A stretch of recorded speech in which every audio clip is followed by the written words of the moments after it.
Excuse me madam. ഹാ, എത്തിയോ രണ്ടാളും? വാ വാ, ഇരിക്ക്. ഞാൻ വെയിറ്റ് ചെയ്യായിരുന്നു. പിന്നെ എന്തൊക്കെയാ രണ്ടാളുടെ വിശേഷം? രണ്ടുപേരും ഇങ്ങനെ ഒന്നിച്ചിരിക്കുന്ന തന്നെയാ ഇപ്പോഴത്തെ ഏറ്റവും വലിയ വിശേഷം. കാര്യങ്ങളൊക്കെ ഞാൻ അറിഞ്ഞു. അതാ പെട്ടെന്ന് ജോബിന്റെ വിളി വന്നിട്ടും എനിക്ക് വലിയ സർപ്രൈസ് ഒന്നും തോന്നാത്തത്. രണ്ടുപേരുടെയും വരവ് ഏത് നിമിഷവും ഞാൻ പ്രതീക്ഷിച്ചതാ. ഫസ്റ്റ് ഓഫ് ഓൾ, ഇങ്ങനെ ഒരു നല്ല തീരുമാനം എടുത്തതിന് രണ്ടുപേരെയും ഞാൻ ഹൃദയം നിറഞ്ഞ ആശംസിക്കുക. ഇനി നിങ്ങളുടെ ലൈഫില് ഇത്തരം സംശയങ്ങളും തെറ്റിദ്ധാരണകളും ഒന്നും ഉണ്ടാകാതിരിക്കട്ടെ. ടു ബി വെരി ഫ്രാങ്ക്, കയ്യിൽ കിട്ടിയ കേസ് കോടതിയിലെത്താതെ രാജിയാകുന്നതിൽ ഏറ്റവും കൂടുതൽ സന്തോഷം തോന്നുന്ന നിമിഷം ഇത്. മാഡം, ഞങ്ങൾ അക്കാര്യം പറയാൻ കൂടിയാ വന്നത്. എന്താ? ഞാൻ മാഡത്തിനെ ഏൽപ്പിച്ച വക്കാലത്ത് ക്യാൻസൽ ചെയ്യണമെന്ന് ഒഫീഷ്യലി അറിയിക്കാൻ. ഓ, അങ്ങനെ ഒരു ഫോർമാലിറ്റി ഉണ്ടല്ലേ?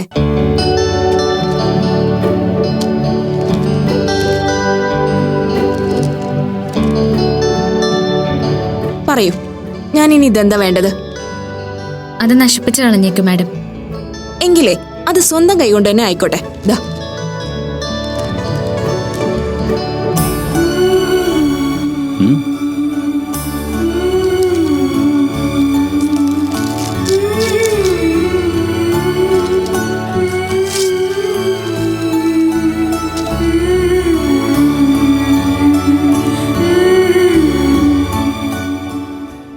ഒരുപക്ഷെ നിങ്ങളുടെ റിയൂണിയനെ കുറിച്ച് അലീന അറിഞ്ഞിട്ടുണ്ടാവും. അതുകൊണ്ടാവും അലീന അങ്ങനെ ഒരു ബുദ്ധിമോശം കാണിച്ചത്. എന്താ മാഡം, അവർക്ക് എന്തു പറ്റി? കഴിഞ്ഞ ദിവസം അലീന വീട്ടിൽ വെച്ച് ഒരു സൂയിസൈഡ് അറ്റംപ്റ്റ് നടത്തി.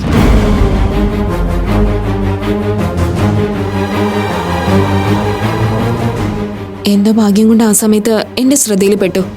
തക്ക സമയത്ത് ഹോസ്പിറ്റലിൽ കൊണ്ടുപോയതുകൊണ്ട് ജീവൻ രക്ഷിക്കാനായി. ഒരു നാരോ എസ്കേപ്പ് എന്ന് വേണമെങ്കിൽ പറയാം.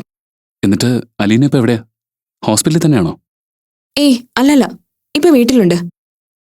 2-3 ദിവസത്തേക്ക് ബെഡ് റെസ്റ്റ് പറഞ്ഞിരിക്കുക. കൊണ്ടുപോയ ഹോസ്പിറ്റലിൽ അലീനയ്ക്ക് അത്യാവശ്യം പരിചയമുള്ളതുകൊണ്ട് എല്ലാം ഓഫ് റെക്കോർഡായിട്ടായിരുന്നു ഹാൻഡിൽ ചെയ്തത്. എന്തായാലും നിങ്ങൾക്കിനി അലീനയെ കൊണ്ടുള്ള ശല്യമൊന്നും ഉണ്ടാവില്ലെന്ന് തോന്നുന്നു. ആള് ഭയങ്കര ഡിപ്രഷനിലെ ഇപ്പോ. മാഡം, അവരെ വീട്ടിൽ തനിച്ചാണോ? ഇല്ല, 2 ദിവസത്തേക്ക് ഞാനൊരു മെഡിനെ ഏർപ്പാടാക്കിയിട്ടുണ്ട്. പിന്നെ വീട്ടിൽ വന്നപ്പോ ഞാനും കുറെ നേരം സംസാരിച്ചു. ഇപ്പൊ വലിയ കുഴപ്പമൊന്നുമില്ല. നിങ്ങൾ അതൊന്നും കാര്യമായിട്ട് എടുക്കണ്ട. എന്തായാലും നിങ്ങളുടെ ലൈഫില് ഇനി അലീനയുടെ ഇന്റർഫിയറൻസ് ഉണ്ടാവില്ല എന്ന് തന്നെ കൂട്ടിക്കോളൂ. അലീന ലണ്ടനിലേക്ക് തിരിച്ചു പോകുന്ന കാര്യം വല്ലതും ഹിമയോട് സൂചിപ്പിച്ചായിരുന്നോ? അങ്ങനെ ഒരു പ്ലാൻ ഉണ്ടായിരുന്നു ആദ്യം. ഇനിയിപ്പോ എന്താണ് അലീന മനസ്സിൽ കണ്ടേക്കുന്നതെന്ന് അറിയില്ല. എനിവേ, നിങ്ങൾ അതേക്കുറിച്ചൊന്നും ബോധേഡാവണ്ട. രണ്ടുപേരും വളരെ ഹാപ്പിയായി ഇനി അങ്ങോട്ട് ജീവിക്കാൻ നോക്ക്. കേട്ടോ മാളവിക? എന്നാ പിന്നെ ഇറങ്ങട്ടെ Hima. Okay, once again all the very best രണ്ടുപേർക്കും. താങ്ക് യു ഹിമ.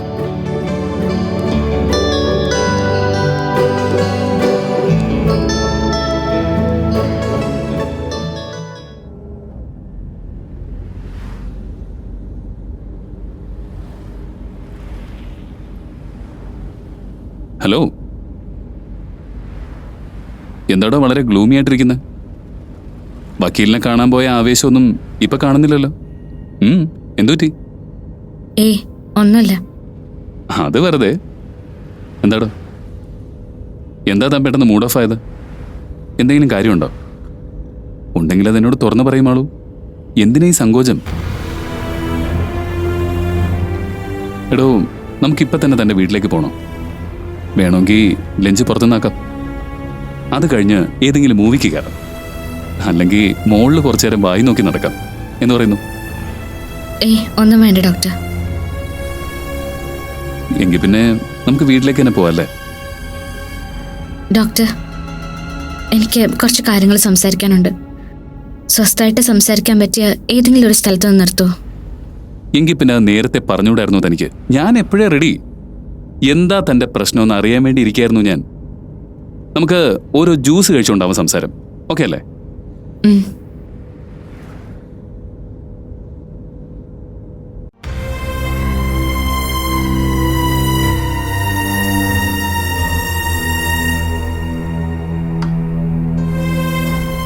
എന്തോ സീരിയസ് ആയിട്ട് സംസാരിക്കാനുണ്ടെന്ന് പറഞ്ഞിട്ട് താനെന്താ ഒന്നും മിണ്ടാത്തെ? നേരം കുറച്ചായല്ലോ നമ്മൾ ഈ ഇരിപ്പ് തുടങ്ങിയിട്ട്. എന്തുപറ്റി? സ്റ്റാർട്ടിങ് ട്രബിൾ ആണോ? ഞാൻ പറയുന്ന കാര്യം ഡോക്ടർ ഏത് സെൻസിൽ എടുക്കുമെന്ന് എനിക്കറിയില്ല. അതിൻ്റെ ഒരു കൺഫ്യൂഷനും ടെൻഷനൊക്കെ ഉണ്ട് എനിക്ക്. അങ്ങനൊരു കൺഫ്യൂഷനും ടെൻഷനും നമുക്കിടയിൽ വേണ്ടെന്ന് ഞാൻ കൂടെ കൂടെ പറയാറുള്ളതല്ലേ. എന്ത് കാര്യവും നമുക്ക് പരസ്പരം ഷെയർ ചെയ്യാം, ഒരു മറയില്ലാതെ തന്നെ. അതുകൊണ്ട് മനസ്സിൽ എന്തുണ്ടെങ്കിലും ധൈര്യമായിട്ട് മാളുവിന് എന്നോട് പറയാം. ഞാൻ പറയാൻ ഉദ്ദേശിച്ചത് ഡോക്ടർ അലീനയുടെ കാര്യമാണ്. അലീനയുടെ കാര്യം? അലീനെക്കുറിച്ച് ഇനി എന്താ പറയാനുള്ളത്? ഒന്നുമില്ല. ഹിമ മാഡം ഇപ്പൊ അവരുടെ അവസ്ഥയെക്കുറിച്ച് പറഞ്ഞത് കേട്ടപ്പോ മനസ്സിലെന്തോ ഒരു കുറ്റബോധം പോലെ. എന്തിന്? നമ്മളൊന്നും ചെയ്തിട്ടല്ലല്ലോ അലീന ആത്മഹത്യക്ക് ശ്രമിച്ചത്. അതൊന്നും നമ്മുടെ കൺസേണേ അല്ല മാളു. താനത് വിട്ടേക്ക്. ഗൗരവത്തിൽ എന്തോ പറയാനുണ്ടെന്ന് പറഞ്ഞപ്പോ ഞാൻ മറ്റെന്തോ പ്രതീക്ഷിച്ചത്. സോറി ഡോക്ടർ, അലീനയുടെ വിഷയം നിസ്സാരമായി തള്ളിക്കളയാൻ എനിക്ക് തോന്നുന്നില്ല. അവർക്ക് ഇങ്ങനൊരു അവസ്ഥ വരാൻ കാരണക്കാര് ഒരു പരിധിവരെ നമ്മളും കൂടിയല്ലേ. എന്താ ഡോക്ടർ, ഞാൻ പറഞ്ഞ ശരിയല്ലേ? നോ, ഒരിക്കലും അല്ല. അലീനയ്ക്ക് അങ്ങനെ സംഭവിച്ചിട്ടുണ്ടെങ്കിൽ അതിന്റെ പൂർണ്ണ ഉത്തരവാദിത്വം ആ കുട്ടിക്ക് മാത്രമാ. അതൊരു വാദത്തിന് വേണ്ടി നമുക്ക് വെറുതെ പറയാവുന്നതേ ഉള്ളൂ. അല്ലെങ്കിൽ അങ്ങനെ കരുതി സ്വയം ആശ്വസിക്കാം.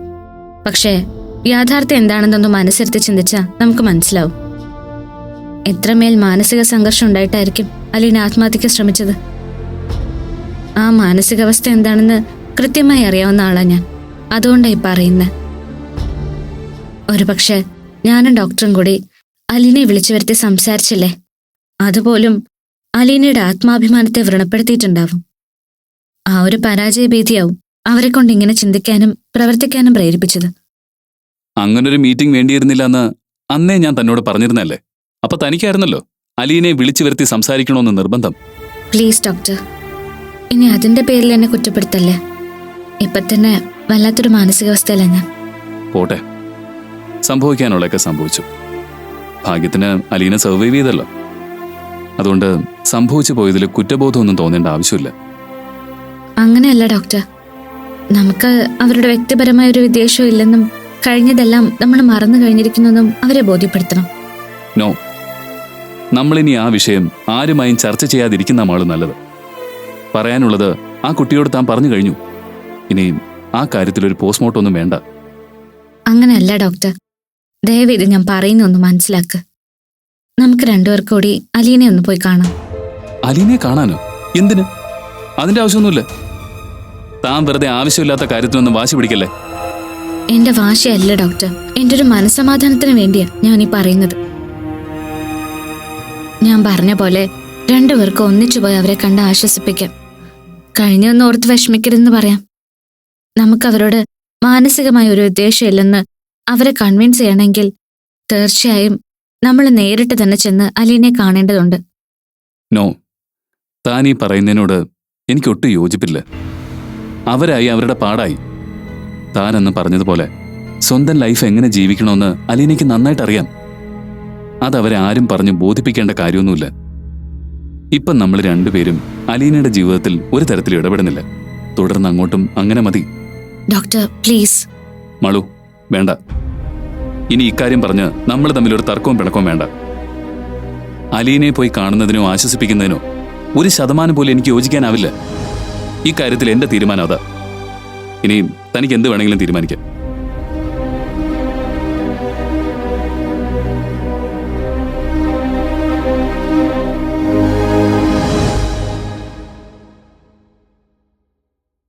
അവരിതുവരെ കണ്ടില്ലല്ലോ അമ്മേ. ടീച്ചർ പറഞ്ഞ സമയം വെച്ച് നോക്കുമ്പോ അവരിങ്ങ് എത്താറായല്ലോ. ആ, ഇനി വരുന്ന വഴിക്ക് കൂട്ടുകാരന്റെ വീട്ടിൽ കയറി വരവ് വെക്കാൻ പോയതായിരിക്കും. സ്വന്തം വീട്ടിൽ വരുന്നതിനേക്കാൾ അവക്ക് പ്രധാനം പണിക്കരുടെ വീട്ടിലെ കാര്യങ്ങൾ അന്വേഷിക്കുന്നതല്ലേ. അവിടുത്തെ കാര്യം കഴിഞ്ഞിങ്ങ് വരുമ്പോഴേക്കും സൂര്യൻ ഉച്ചയിലാവും. നീ വെറുതെ കാത്തു നിന്ന് കാലി കഴിക്കണ്ട. ഞാൻ പറഞ്ഞ കാര്യല്ലേ. അവക്ക് സ്വന്തം വീട്ടിലെ കാര്യങ്ങളെക്കാൾ വലുത് പണിക്കരുടെ കുടുംബത്തെ കാര്യങ്ങളായതുകൊണ്ടാണല്ലോ പാതിരാത്രിയിൽ ഡോക്ടറെ വിളിച്ചോണ്ട് ജന്മദിനം ആഘോഷിക്കാൻ പോയത്. അതാ ഞാൻ പറഞ്ഞത്, അവളുടെ കാര്യത്തിൽ ഇപ്പോഴും ചോറിങ്ങും കൂറങ്ങുവാണെന്ന്.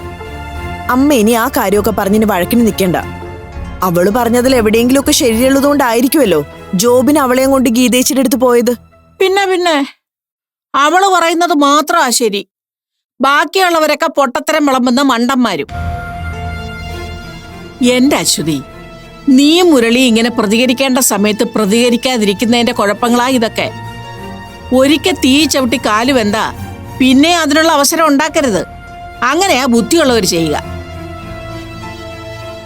ഈശ്വരാധീനം കൊണ്ട് ഒരിക്കൽ ചാടിപ്പോയത് അധികം ആരും അറിഞ്ഞിട്ടില്ല. ഇനി ഇങ്ങനെ അവളെ തൻപാട്ടിന് വിട്ടാ ഇതൊക്കെ വീണ്ടും ആവർത്തിച്ചോണ്ടിരിക്കും. അതുകൊണ്ടാ ഇതിനെന്നേക്കുമായി ഒരു പരിഹാരം ഉണ്ടാക്കണമെന്ന് ഞാൻ ഈ വാശി പിടിക്കുന്നത്. അതൊന്നും മനസ്സിലാവാഞ്ഞിട്ടല്ലല്ലോ അമ്മേ. മാളുവിനെ സംബന്ധിച്ച് അപ്പുവിന്റെ കാര്യത്തില് അങ്ങനെ എടുത്തടിച്ചൊരു തീരുമാനം എടുക്കാൻ നമുക്ക് പറ്റില്ല. അതവളുടെ മനസ്സിനെ കൂടി ബാധിക്കുന്ന വിഷയമാ. വളരെ ആലോചിച്ച് ക്ഷമയോടുകൂടി വേണം ഈ കാര്യത്തിൽ നമ്മൾ നീങ്ങാനെന്നാ എല്ലാവരുടെ അഭിപ്രായം. ആലോചിച്ചും സമയം നോക്കിയൊക്കെ ഇരുന്നാലേ പെണ്ണിന്റെ വഴിക്ക് പോവും. അതിനുള്ള എല്ലാ വഴികളും ആ അപ്പു അവളുടെ കാതിൽ ഓതി കൊടുക്കുന്നുണ്ട്. ഒന്നുകിലും ആ മുടിഞ്ഞ വിത്തിനെയും കൊണ്ട് എങ്ങോട്ടെങ്കിലും മാറിപ്പോവാൻ പണിക്കർക്ക് മനസ്സ് വരണം. അല്ലെങ്കിൽ മാളൂരെയും വിളിച്ചോണ്ട് വേറെ ഏതെങ്കിലും നാട്ടിൽ പോയി താമസിക്കാനുള്ള മനസ്സ് നിന്റെ മരുമോന് വേണം. ഇത് രണ്ടും സംഭവിക്കാത്തിടത്തോളം കാലം ഈ പ്രശ്നം ഇങ്ങനെ ആറി അനന്നും കിടക്കത്തേ ഉള്ളൂ. അമ്മേ, സ്വാർത്ഥതയാവാം, പക്ഷെ അത് അതിര് കിടക്കരുത്.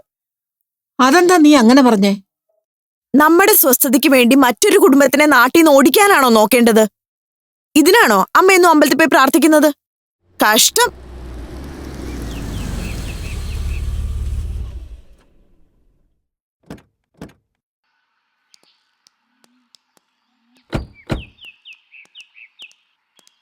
ആ, നിങ്ങളെന്താ ലേറ്റ് ആയത്? ടീച്ചർ പറഞ്ഞല്ലോ അവിടുന്ന് രാവിലെ തന്നെ ഇറങ്ങിയെന്ന്. വരുന്ന വഴിക്ക് വക്കീലിനെ ഒന്ന് കാണാൻ കയറി ആന്റി, അതാ ലേറ്റ് ആയത്. വക്കീലിനെ എന്തിനാ കാണുന്നേ? അത് മാളു പറഞ്ഞിട്ട്. ഇവള് കൊടുത്ത പെറ്റീഷൻ രണ്ടുപേരും കൂടി ചെന്ന് വിഡ്രോ ചെയ്യണമെന്ന് മാളുവിനൊരാഗ്രഹം. എന്നാ പിന്നെ അത് കൈയോടെ അങ്ങ് നടത്തിയേക്കാന്ന് വെച്ചു. അതേതായാലും നന്നായി. ഇപ്പോഴെങ്കിലും നിനക്ക് നല്ല ബുദ്ധി തോന്നിയല്ലോ. ഇവക്കെന്ത് പറ്റി? ഇവളെന്താ വല്ലാതിരിക്കുന്നേ? ഏയ് ഒന്നുമില്ല. വക്കീലിനെ കണ്ട് ഇറങ്ങിയ വഴിക്ക് മാളുവിന് മറ്റൊരു നല്ല ബുദ്ധി കൂടി തോന്നി. അതിനെക്കുറിച്ച് സംസാരിച്ചു വന്നപ്പോ ഞങ്ങൾ തമ്മിൽ ചെറുതായിട്ടൊന്ന് മുഷിഞ്ഞു. അതിന്റെ ഒരു പിണക്കോ. ആണോ മാളു? എന്താ കാര്യം? കാര്യം എന്താന്നൊക്കെ അമ്മ മരുമോനോട് തന്നെ ചോദിച്ചാൽ മതി. എന്താ ജോബിൻ, എന്തെങ്കിലും സീരിയസ് ആയിട്ടുള്ള പ്രശ്നമാണോ? ഏയ് ഒന്നുമില്ല ആന്റി. അലീനായിട്ടുള്ള പിണക്കം മാറ്റണമെന്ന് മാളു ഒരു ആഗ്രഹം പറഞ്ഞു. അതിന്റെ ആവശ്യമില്ലെന്ന് ഞാൻ പറഞ്ഞതിന്റെ ദേഷ്യത്തിലാ പുള്ളിക്കാരി. ഏയ് വേണ്ട വേണ്ട, ഇനി ഇപ്പൊ അവളുടെ വാക്ക് കേട്ട് ആവശ്യമില്ലാത്ത ഒന്നിനും നിൽക്കണ്ട. സാരമില്ല ആന്റി, അത് ഞാൻ ഡീൽ ചെയ്തോളാം. അല്ല, അങ്കിൾ ഇവിടെ ഇല്ലേ? മുരളിയേട്ടൻ ഓഫീസിൽ പോയിരിക്കുക. ഇന്ന് നേരത്തെ എത്താന്ന് പറഞ്ഞിട്ടുണ്ട്. ആ. വാ.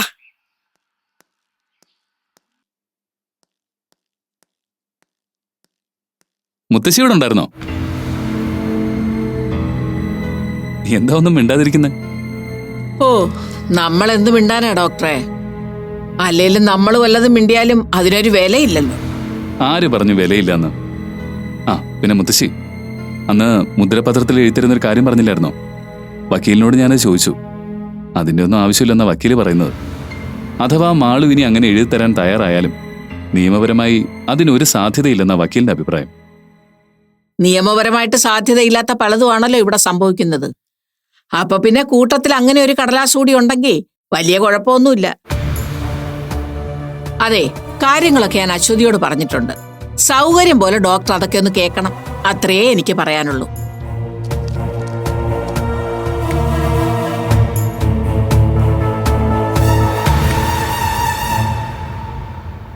അമ്മയ്ക്കിപ്പോഴും മാളു അപ്പോയിട്ടുള്ള കൂട്ട് അവസാനിപ്പിക്കാതിരിക്കുന്നതിലുള്ള നീരസമാ. ആന്റി വിഷമിക്കണ്ട. മുത്തശ്ശിയുടെ പരിഭവമൊക്കെ നമുക്ക് വഴിയെ മാറ്റാം. നിങ്ങൾ കഴിച്ചിട്ടാണോ വന്നേ?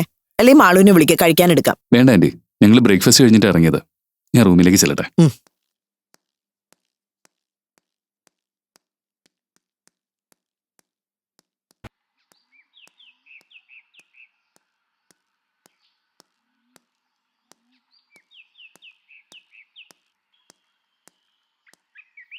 എടോ, തന്റെ മുത്തശ്ശിയുടെ പിണക്കത്തിന് ഒരു ലേശം അയവെന്ന പോലെ തോന്നുന്നുണ്ട് കേട്ടോ. കുഴപ്പമില്ല, പയ്യെ പയ്യെ മുത്തശ്ശിയും കൂടി നമുക്ക് ട്രാക്കിലേക്ക് കൊണ്ടുവരാൻ പറ്റുമെന്ന് എനിക്കൊരു വിശ്വാസമൊക്കെ തോന്നുന്നുണ്ട്. എന്താടോ, എന്തു പറ്റി? എന്താ താൻ വല്ലാതിരിക്കുന്നത്? ഏ ഒന്നുമില്ല. ആ, അത് വെറുതെ. ഈ മുഖം കണ്ടിട്ട് ഒന്നുമില്ലാതിരിക്കാൻ വഴിയില്ലല്ലോ. എന്താ പറ്റിയേ? ഒന്നുമില്ലെന്ന് പറഞ്ഞില്ലേ, പിന്നെന്തിനാ ഇങ്ങനെ കുത്തി കുത്തി ചോദിക്കുന്നേ? ഞാൻ പറയുന്ന കാര്യങ്ങൾ കേൾക്കാൻ ആർക്കും മനസ്സില്ലല്ലോ. ഓ, അലീനയുടെ കാര്യമാണോ താൻ ഉദ്ദേശിച്ചത്? എന്റെ മാളു, താൻ വെറുതെ ഓരോന്ന് ചിന്തിച്ചു കൂട്ടി വെറുതെ പുലിവാല് പിടിക്കാൻ നിൽക്കണ്ട. അലീനയുടെ കാര്യത്തിൽ നമ്മൾ ഇനി ഇടപെടുകയേ വേണ്ട. അത് അതിന്റെ വഴിക്ക് പൊയ്ക്കോട്ടെ. വെറുതെ എന്തിനാ അത്? പുലിവാല് പിടിക്കണമെന്ന് ഞാൻ പറഞ്ഞില്ലല്ലോ. ഒരാളെ ചെന്ന് കണ്ട് ആശ്വസിപ്പിക്കുന്നത് അത്ര വലിയ തെറ്റായിട്ടൊന്നും എനിക്ക് തോന്നുന്നില്ല. ഒരാളെ പോയി കാണുന്നതിലും ആശ്വസിപ്പിക്കുന്നതിലും ഒന്നും ഒരു കുഴപ്പമില്ല. പക്ഷെ ആ ആൾ ആരാണെന്നും അയാൾക്ക് നമ്മുടെ ജീവിതത്തിൽ എന്തായിരുന്നു റോളെന്നും ഒന്ന് ചിന്തിച്ചു നോക്കിയാൽ തനിക്ക് മനസ്സിലാക്കാവുന്നല്ലേ ഉള്ളൂ. നമ്മുടെ ലൈഫിൽ മറക്കാൻ ആഗ്രഹിക്കുന്ന ഒരു അധ്യായമാണ് അലീന. ആ കുട്ടിക്ക് ഇപ്പം അങ്ങനെ ഒരു അവസ്ഥ വന്നിട്ടുണ്ടെങ്കിൽ അതിന്റെ 100% കാരണക്കാരി അലീന മാത്രമാണ്. അതെന്തോ ആയിക്കോട്ടെ ഡോക്ടർ. പക്ഷെ ഡോക്ടർ പറഞ്ഞ പോലെ നമ്മുടെ ജീവിതത്തിൽ നെഗറ്റീവായിട്ടോ പോസിറ്റീവായിട്ടോ റോൾ ഉണ്ടായിരുന്ന ഒരാള് ആത്മഹത്യക്ക് ശ്രമിക്കണമെങ്കിൽ ആ മനസ്സിൽ എന്തുമാത്രം നിരാശയും നഷ്ടബോധവും ഒക്കെ ഉണ്ടായിരുന്നിരിക്കണം. സ്വന്തം ജീവിതം സ്വയം അവസാനിപ്പിക്കാൻ തീരുമാനമെടുക്കുന്ന മാനസികാവസ്ഥ എന്തായിരിക്കും മറ്റാരെക്കാളും നന്നായിട്ട് മനസ്സിലാക്കിയിട്ടുള്ള ഒരാളാണ് ഞാൻ.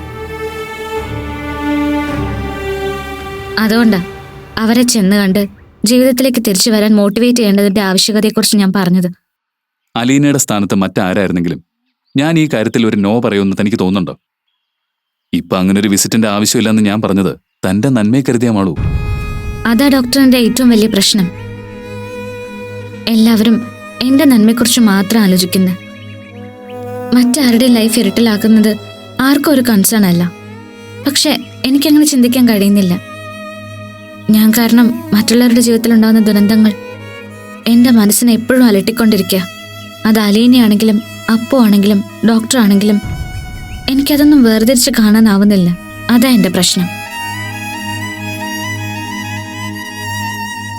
ശരി, ഇനിയിപ്പോ അതിന്റെ പേരിൽ താൻ പിണങ്ങി വിഷമിക്കൊന്നും വേണ്ട. അലീനെ പോയി കണ്ടാലേ തന്റെ മനസ്സിനൊരു സമാധാനം കിട്ടുമെന്നാണെങ്കിൽ ഞാൻ റെഡിയാ.